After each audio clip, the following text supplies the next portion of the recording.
স্বামীর বিটা আপনি যে সুদী কারবারিদের লেখা দিলেন, সুদী কারবারির নাম কি? আচ্ছা, এর কাছে কত টাকা সুদ আনছিল? আমরা আমাকে 2000-3000 এরকম দিতে দিতে 1 লাখ টাকার মতো হয়েছে। তারপরে 1 লাখ টাকার মতো হওয়ার পর হে মানে কইছে কি আমাকে হিসেব করবে, আমাকে 2জন লোকও ডাকতে দেয় নাই, হিসেব করবে। তারপর হে হিসেব করার পর 5 জন লোক সালিশি বইছে। সালিশি বওয়ার পর হেরা হিসেব করে দিয়েছে যে 1 লাখে আরো 1,63,000 টাকা সুদ, টোটাল 2,63,000 টাকা হয়েছে। 63,000 টাকা হওয়ার পর আমরা একটা টাইম আনছিলাম যে আমরা এই টাইমের মধ্যে টাকা দেবো 1 লাখ টাকা গুছাইয়ে। তারপর আমি 1 লাখ টাকা গুছাইতে পারিনি। তারপর হে বলতেছে আমার সব টাকা লাগবে, এরকম মানে অনেক অত্যাচার আমার উপরে করছে। যেদিন আমি ওরা না দিতে পারতাম সেদিন আমার উপরে অনেক অত্যাচার করতো। কি ধরনের অত্যাচার করতো? শারীরিক ভাবে। ওই লোক আইসা? হ্যাঁ। মানে কি শারীরিক ভাবে আপনার সাথে কি কোনো সম্পর্ক ছিল তার সাথে? হ্যাঁ, হে আমার মানে স্বামীরে যে কয়বার না দেওয়া লাগবে হ্যাঁ হে কয়বার দেওয়া লাগবে। হে আমার লাগে এই অত্যাচার করছে। মানে টাকা না দেওয়ার কারণে? হ্যাঁ। এরকম কতদিন অত্যাচার সহ্য করতে? 3 বছর। তারপর আমার লাস্টে আমার স্বামী নিরুপায় হয়ে সবকিছু জানার পর যে আমাকে সে আর আমি কিছু কইতে গেলে আমার স্বামীরে মার্ডার করবে, হুমকি দিত, টাকা না দিলে তো স্বামীরে মার্ডার করবো। আমার ঘরে 20 বোতল 3 দিন আইছে যে তুই যদি আমার কথা মতো না চল আর টাকা না দাও তাহলে আমার বাইগোদার আমি লিখে দিয়ে যাবো যে তুই আমার টাকা দিতে পারবো না, দেখে আমার বিষ খেয়ে মারছি। তখন আপনি নিরুপায় হয়ে কি করছেন? নিরুপায় আমার জীবনই হারিয়ে দিয়ে দিছি। আচ্ছা, এই বিষয়টা কি আপনার বাড়ির মানুষ জানতো? আমি জানতে কিনা জানিনি, কিন্তু হেরা হয়তো এলাকার সবাই জানছে বা পিছনে বদনাম বলছে, কিন্তু এখন কেউ আমার সামনে বলে না বা আমার বাড়ির লোক আমার পক্ষে একটা কথাও বলে না। আমার সবকিছু শেষ হয়ে গেছে, তারপরে হেরা কিছুই বলে না। ওই পেশাটা কার জন্ম? এটা কি আপনি পরীক্ষা করলে আপনি প্রমাণিত করতে পারবেন? হ্যাঁ, পারবো। আর আপনি কি চান সর্বশেষ? সর্বশেষ আমি চাই আমার পোতা, আমি মাই পড়লে কোথায় যাব আর ওর বিচার, ও যে আমার লাগে অত্যাচার গুলো করছে এর বিচার চাই, আর কিছুই চাই না। তারপর আমি টাকা পয়সা জায়গা জমি সব দেওয়ার পর ও আমার এখনো টাকা হুমকি আরো 1.5 লাখ টাকা পাইবে। ও সবকিছু নিয়েও দলিল লেখছে 1.5 লাখ টাকা। আমার কি ঘরের বাবদ আমার বিল্ডিং এ আমি 2 লাখ টাকা খরচা করছি, আমার জমিতে কি 1 লাখ নাই দাম, 3 লাখ টাকা টোটাল নেওয়া হয়ে গেছে। তারপর আমাদের এখনো টাকা চাই। কত? আসল টাকা আমরা বলে না। কি বলেন? এই যারা আছে আপনারা সালিশিদাররা বলেন না, এরা বলে নাই। এরা যখন আমরা জিজ্ঞেস করছি কত টাকা, এই টাকা, হ্যাঁ এই টাকা, তখন ওই টাকা আমরা লিখছি। কিন্তু উনি তো আপনাদের কাছে বলছে যে এত টাকা পাইবে আসল। না না, ওখানে বলা হয় নাই। ওখানে জমিটা উনি লেখা নিল, কতটুকু জমি নিছে? জায়গায় জমি নিয়েছে 4 শতাংশ 25 পয়েন্ট। কয় টাকার বিনিময়ে? এরা 2,63,000 টাকা। আপনি কি সালিশিদার ছিলেন? না, ওইখানে আমি ছিলাম। আমি সালিশিদার, আরো গণ্যমান্য 5 জন ছিলাম। আমি কে কে ছিল সালিশিদার? ওখানে ছিল আনসার মল্লিক ছিল, তারপরে দুলাল মল্লিক ছিল, সে মারা গেছে। আমি ছিলাম, রনি ছিল, তারপরে কালাম ছিল, কালামের ওয়াইফ ছিল।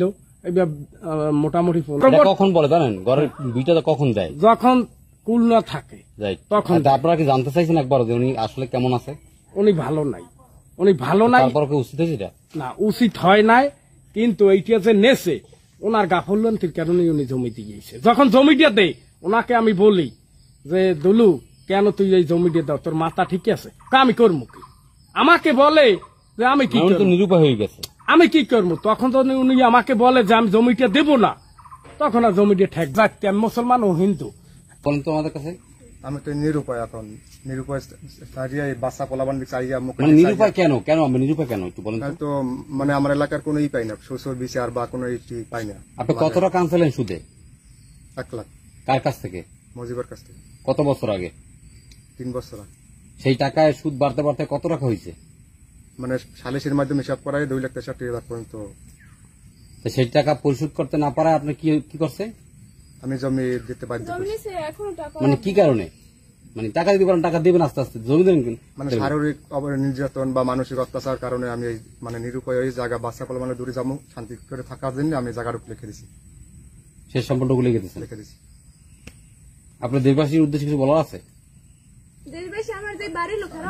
যারা জাগ কর্ম এরা তো আমার কেউ নাই, সাক্ষী বা কিছু বলবে এর মতো কেউ নাই। আমার সব অসহায়। দুলুর যে ওয়াইফের সাথে একটা তথ্য শুনতেছি যে আপনার মজিবার নামে এক সুদিকার বাড়ির বিরুদ্ধে পরকীয়ার অভিযোগ, তার সেই সংসারটা বাচ্চাও আছে। মানুষের কাছে মানে বলা বলি করে এটাই শুনছি, ঠিক আছে। তো মানে ঘরে আইতো বা যাইতো, এই আমরা দেখতাম পাড়া প্রতিবাসীতে, আমরা কিছু মানে বইতে আমরা কইতে পারতাম না। হ্যাঁ বইতে আর কি। কার বইতে? ওই মানে যে মুজিবুর রহমান। হ্যাঁ, তার ভয়তে আমরা কিছুই বলতে পারতাম না। মানে সে কি বলতো আপনাদের কি না মানে এমনি কিছু বলতো না যে একটা আমার বাড়ির পুরুষ পোলা একটা রাস্তা গাড়ি ওঠে বা হয়তো দোকান পাটে যায় একটা চা চুপা দিয়ে বলতে পারে যে তোর বউ এইটা বলছে বা ওইটা বলছে, এটা কইতেই পারে স্বাভাবিক। এই জন্য আমরা কিছু ভয় কিন্তু এদের যে বাড়িঘর লেখা নিল সে বিষয়ে আপনারা কি জানেন? না, সে বিষয়ে আমরা এদের কি এই জায়গাটুকু ছাড়া কোনো জায়গা আছে? না না এই জায়গাটুকু তাদের সম্বল। এইটুকুই সম্বল না?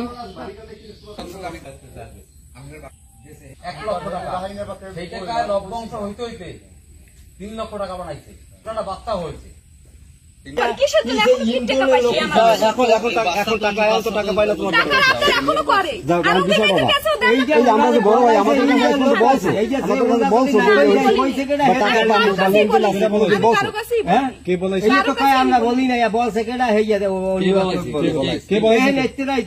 আপনার নাম কি? আমার নাম তো এই আশপাশে কেউ জানে শারীরিক সম্পর্ক আশপাশে কেউ জানাই প্লাস ওনার স্বামী কেউ জানা না এই কথা এটা বলো না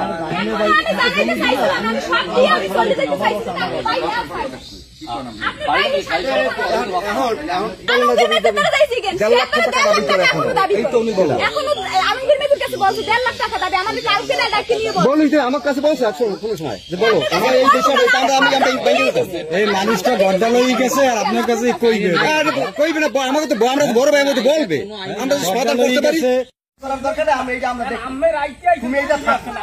তুমি আজ পর্যন্ত কিছু বলো না আমার কাছে, কারণ আমরা বাইরে মারতেও পারতাম একটা যা কিছু না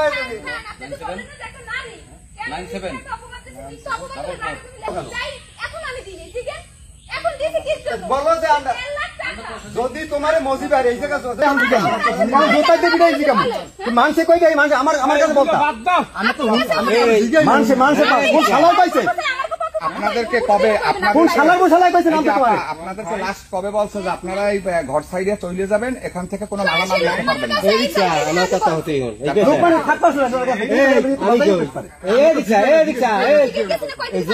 যে শালার বসালাই কই আমার তার কবা তারপর হিউবে আছে আপনি নাম্বারটি আমার কবা তোর ঘরে যা খাও কইতেছে তোমার লাগাই কথা আছে বা চলো আজকে তুমি আমার দেবা, যদি না দাও হলে তোমার স্বামীর আমি খুন করবো। তারপর আমার ঘরে 3 দিন বিষের বোতল আমার খুন করবে এই হুমকি দিতে। তারপর তুমি যত টাকা চাবো তত টাকাই দিন, তুমি আমারে দেবা। আর এই যে আমার লগে এই ব্যবহার গুলো করছে তাতে একটা কথা আর কমে নাই, সুদই রয়েছে আর আসলে রয়েছে। 3 বছর যে আমার সাথে খারাপ কাজগুলো করছে আর কি বিচার হইবে, এই বিচার আপনারা করবেন। এগুলো ফোন দিয়ে কি ঘরে দিয়ে উনি বাইরে থেকে ফোন দিত আপনাকে ঘরে বসে? বা আমার ওই বিটে আছে বিটে বা আমার স্বামীর কইতে চল পাঠাই দাও আমি আইতেছি এরকমই করে। মজিবর তারপর ওর ভাইরে যে আসছে তারা সব নাম কি? তার নাম কি? বাবুল, তারপর ওই সাজ্জামাল। আচ্ছা, আপনি যে নিরুপায় জমি লিখে দিলেন মানে কি অত্যাচার বলেন তো?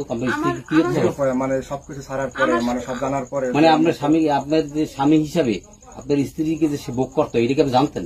না আমি জানতাম না, পরে জানছি।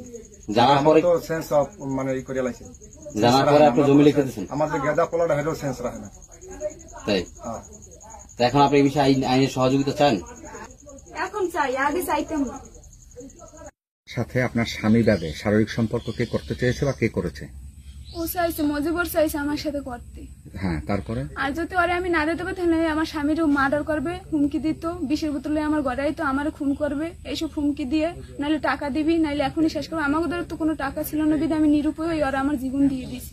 তাহলে আপনি যে তার সাথে শারীরিক সম্পর্ক করতেন সেটা কি আপনার নিজের বাসায় না অন্য কোথাও আপনাকে নিয়ে? আমার বাসায় নিতে আমার কোনো জায়গা বাতরা হয় না এই এলাকায়। যেমন ওই পুষ্কনির পর বাগান মানে ঘর। তাইলে সেটা কি দিনে সেখানে যেতেন মানুষ দেখতো না? দিনে না, সন্ধ্যার পরে করতো। তাই? তা এই ধরনের কাজ সে যে 3 বছর আপনার কাছে আপনার সাথে এই ধরনের কাজ করে আপনার স্বামীকে জানান না? দেখতে কিছুই বলতে পারতেন। আমার ওই 8 বছরের বাচ্চায় কিছু বোঝে না, সবই বোঝে, কিন্তু চাইছে দেখো। আপনার বাচ্চা কি দেখতো যে উনি আসতো বাসায়? বলতে পারবে ও? বলতে পারবে কিনা জানি না। আমার বাচ্চাও ঠিক নেই, আমার স্বামীও ঠিক নেই। আমি স্বামীর কাছে বলছি না, আমার স্বামী কোনো মানে কথাই বল না। আপনার প্রতিবেশীদের কাছে আপনি এই কথাগুলো কেন বলেননি? এখনো আমার এই হুমকিটাই দিছে যে তুই যদি কোথাও যাও, জায়গা জমি তো আমি সবই দিছি, আমার ওই ছেলে আর ওই পোলালই মানে স্বামী থুয়ে আর ওই বড় পোলা থুয়ে যাইতে কয়, আর যদি তুই কোথাও যা তোর আমি 10 লাখ টাকা খরচা করে বাইক করলেও করবো। মানে বুঝিনি আপনার কথা। এই যে এই জমিটা আপনার লেখে নিছে, এরপর মানে আপনি এখন এই আমার জমিতে নেই। সে থাকতে বলছে, থাকতে পারে না এখন, মানে লামাই দেওয়ার লাগে হে প্রস্তুত, প্রতিদিন লোক পাঠায়। নামাই দেওয়ার জন্য প্রস্তুত। আপনাকে কি সে বিবাহ করতে চায়, এটা কি বলছে? হ্যাঁ, আপনাকে সে বিবাহ করতে চায়, তো তখন আপনি তাকে কি বলছেন? আমি ওর সাথে যাব না। আপনি যাবেন না? না, কিন্তু ও তো সব আমার অজ্ঞানের উপরে করছে এই কাজ। তাহলে আপনার যে বাচ্চা তো ওর জন্মের, আপনি এটা কি আপনার যে করবেন? এই ছোট বাচ্চাটা সেটা কি তার জন্মের, তার রোজ্জস্ব সন্তান? এখন শোনেন, আমার স্বামীও আমার ব্যবহার করছে বা ও করছে না, আমি তো এটা সঠিক বলতে পারবো না কার। এই 1 লাখ টাকা যে টাকাটা তুমি নেছো ওই টাকাটা তুমি তারা দেবা, তুমি মাসে না বাড়ি করো কইছি সরকার 20,000 টাকা। সাংবাদিক তো মিডিয়া এটা কাজ করে, আমাদের ভাষায় কাজ করে। এই যে 25 শতক জমি যে কেউ দুলু সহিচ্ছে তাকে দিয়ে দিল বা জোর করে লেখে নিল, যেটা করলো, এই 4.25 আপনাদের এই মৌজায় বর্তমান বাজার মূল্য কত টাকা? বর্তমান বাজার মূল্যে এইখানের যে জমি 1 লাখ টাকার বেশি দাম নেই। কাঠা? হ্যাঁ, কাঠা। হ্যাঁ। তার মানে 4.25 জমির দাম প্রায় 1.5 লক্ষ টাকা। এই ভদ্র মহিলার ভিতরের ওয়াল একটা কলম করা, সেই অনুপাতে সেই গাইড ওয়ালটি বা কলম করা যে কাজটি, তাতে তার 2 লক্ষ টাকা বাজার অনুপাতে খরচ হয়েছে। যদি 1.5 লক্ষ টাকা, সেখানে 2,63,000 টাকা তারা বলছে লাভ সহ। যদি 2,63,000 বলে, তার জমির বাড়ির যে জায়গার মূল্য প্লাস জমির যে কাজ করাইছে, সে পাকা কাজ করাইছে, সেই কাজে 3,50,000 টাকা আসে। তাহলে ওনার 2,63,000 কাটার পরেও 87,000 টাকা থাকবে। সেই টাকাটা ওনাকে প্রাপ্য টাকাটা না দিয়ে ওনার কাছে বাকি আরো 1.5 লক্ষ টাকা কেন চাওয়া হচ্ছে? এই হিরো ভাই, আমার একটা কথা শোনেন, আমার একটা কথা শোনেন, তোমার কথা বাদ। এই জায়গা টুডে অ্যান্ড টুমরো আজ পর্যন্ত কি হয়েছে না হয়েছে অদ্যাবধি, এরাও আমি কিন্তু ডেইলি আমি কিন্তু গরু পালি, ছাগল পালি, বাড়িতে বেকার না, এবং রাজনীতিও সবকিছুই করি ইনশাল্লাহ। এই এখন একটা প্রোগ্রাম যাইতেছি, একটা সালিশে রাখিয়েছি, পারবে যে আমার কল ডাক্তার রাখছে যে হিরো ভাই লই এইটা বাইরে দিই, সে আমার মনে হচ্ছে ভালো করিয়েছেন ভাই ছিল না। যাই হোক, এখন আমার অদ্যাবধি কিছু জানাই না। না জানার পরে আমার একটা বলছে, আমি সিনসিয়ার একটা কথা বলি, আমারে হঠাৎ করে বলতেছে যে লেনদেন হইতে আছে, লেনদেন এই রকমের লেনদেন নিয়ে বাঁচছে, এখন এই মহিলাটা অন্য লাইনে চলে গেছে, এরকম একটা কথা শুনছি। এই বাইক নিয়ে আগে যে ছিল এই সালিসি ব্যবস্থায় টাকা পয়সা হিসাবে ছিল। যাই হোক, তা আমি যখন দোকান পাশে আসি তখন আমার এটা সাউন্ড দেওয়ার পরে বললাম, তাহলে আমার বড় টাকা, এটা টাকা পয়সা বড় কিছু না, এক জায়গায় থাকতে হইলে ঠক জি সবকিছু আছে। তখন